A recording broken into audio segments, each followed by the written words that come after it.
Our digital ghosts? What lingers online? What happens to our online selves when we are gone? This question now touches so many of us. We live so much of our lives on social media. Our thoughts, our photos, our connections are all there. These platforms hold pieces of who we are. So when a life ends, what becomes of this digital trace? Does it simply vanish into the electronic ether, or does it remain a ghost in the machine? The idea of digital immortality is no longer science fiction. It is a present reality growing with each passing day. Millions of accounts belonging to deceased users remain active. They float in the digital space, sometimes for years. These profiles become unintended monuments. They are a new kind of digital afterlife. We are building vast, invisible cemeteries online, a place where memories are stored and sometimes interact. This raises profound ethical questions for us all. Is it right to keep these digital personas alive indefinitely? Who decides their fate? The family? The platform? Do we want our social media to outlive us? Or should there be a way to say goodbye digitally too? These are not easy questions to answer. They force us to think about life, death, and memory. The unplanned sanctuaries, social media as memorials, social media platforms were not designed to be graveyards. They were built for connection, for sharing life's moments, yet they have organically evolved into something more. They have become virtual spaces for mourning and remembrance. A deceased person's profile can transform almost overnight. It shifts from a space of active sharing to a place of tribute. Friends and family gather there virtually, leaving messages, sharing memories, expressing their grief. Consider the Facebook wall of someone who has passed. It often becomes a spontaneous, ongoing wake. People post old photos, anecdotes, and messages of love. Thinking of you today, one might write. Miss your laugh, another shares years later. These digital walls become living documents of a life. They are testaments to the impact that person had. A collective scrapbook, open for all to see. This transformation is often unplanned, almost accidental. There is no formal ceremony for this digital shift. It happens because people need a place to go, a place to connect with the memory of the person they lost. The profile is already there, familiar and accessible. It offers a strange comfort, a continued point of contact, even if that contact is now one-sided. Echoes in the algorithm, the emotional landscape of digital grief. Seeing a deceased person's profile online can be jarring. It can evoke a complex mix of emotions. There might be a pang of sadness, a sudden reminder of loss, yet for some, it can also bring a sense of comfort, a feeling that the person is, in some small way, still present. These digital echoes can be both unsettling and soothing. The algorithm, unaware of life's finality, continues its work. It might suggest their profile as a person you may know. Birthday notifications are a particularly poignant example. A cheerful reminder, wish deceased's name a happy birthday. This automated prompt can feel like a cruel twist. It highlights the gap between digital persistence and human reality. For a grieving parent or friend, it can reopen wounds. It is a stark reminder of what has been lost, a celebration that will never happen again. The machine does not understand grief. Yet, these same notifications can also prompt remembrance. People might visit the profile on that day. They might share a memory or a kind word. The automated reminder becomes a catalyst for communal mourning. It transforms an algorithmic insensitivity into a shared human moment. It shows how we adapt technology to our emotional needs. We find ways to make these digital spaces meaningful. Facebook's approach, curating the digital wake.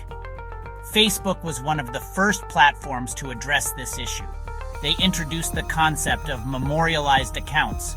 This is a specific status for the profile of someone deceased.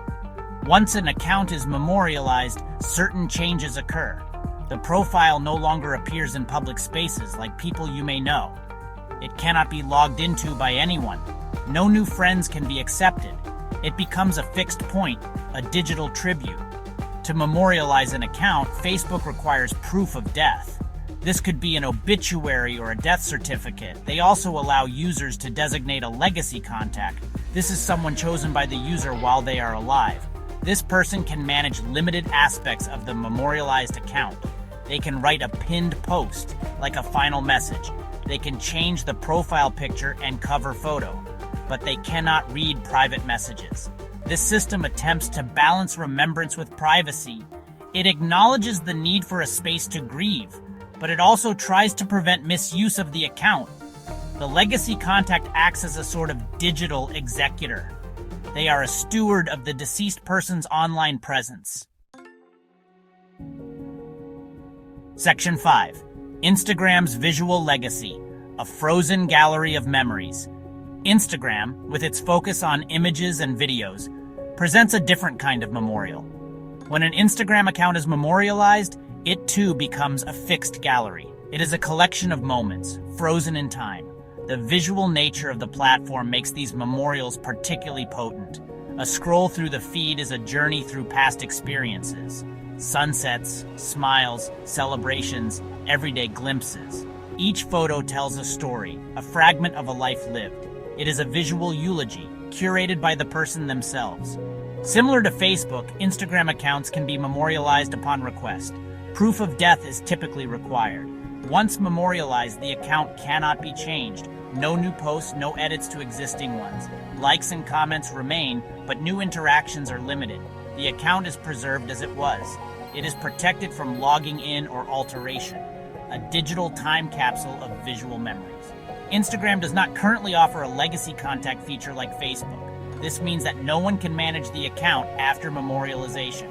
The profile simply remains a static tribute. This approach is simpler, perhaps less prone to disputes, but it also offers less flexibility for the bereaved. They cannot add a final message or update the profile image. The account is purely a passive archive. Section 6. The platform patchwork X, Snapchat, and LinkedIn's varied policies. Beyond Facebook and Instagram, the landscape becomes more varied. X, formerly Twitter, deactivates accounts of the deceased upon request. Documentation, like a death certificate, is required. Snapchat's content is designed to be temporary. No formal memorialization process exists. LinkedIn allows trusted persons to report deceased members. The account is then verified and closed. Section 7. The ethics of eternal feeds, privacy, consent, and corporate custodianship. The idea of our digital selves living on forever raises deep ethical questions. What about the privacy of the deceased? Their past posts, their private messages, their data? Who controls it? Did they consent to their information being available after their death? Most of us click agree on terms of service without reading them. We rarely consider our post-mortem digital rights. Yet these platforms become custodians of our digital legacy, a legacy we may not have consciously shaped for eternity. Companies like Meta, Facebook, Instagram, and others hold vast amounts of personal data. When a user dies, this data doesn't just disappear, it remains on their servers, a valuable asset. Is it ethical for companies to continue to benefit from this data, even if it's just through the engagement on memorialized profiles? These profiles can still attract traffic and interaction. The line between respectful remembrance and data exploitation can be thin. We trust these corporations with our living data. What about our data in death? Then there is the question of who gets to decide. If no legacy contact is appointed, who speaks for the deceased? Family members may have conflicting wishes. One person might want the profile to remain as a memorial. Another might prefer it to be deleted for privacy reasons. Platform policies try to offer solutions, but they can't resolve all family dynamics. The deceased person's own wishes might be unknown. Section 8. A world of digital ancestors. When the dead outnumber the living online. Imagine a future, not too far away. A future where the number of deceased user profiles on social media surpasses the living. This is not a far-fetched scenario. Academics have already projected this for platforms like Facebook. The digital world could become a vast archive of past lives. a digital graveyard populated by billions of silent profiles. What does this mean for the nature of these platforms? How will it feel to navigate a space so heavily populated by digital ghosts? This digital necropolis could change our relationship with online spaces. Will social media become less about current interaction and more about browsing the lives of those who came before? Like a massive, interactive, digital Alexandria library of human experience. Each profile a book telling a story. This could be a powerful resource for future historians. Or it could be an overwhelming, melancholic experience. A constant reminder of mortality in our daily digital interactions. The sheer volume of data would be staggering. Section 9. Future Solutions.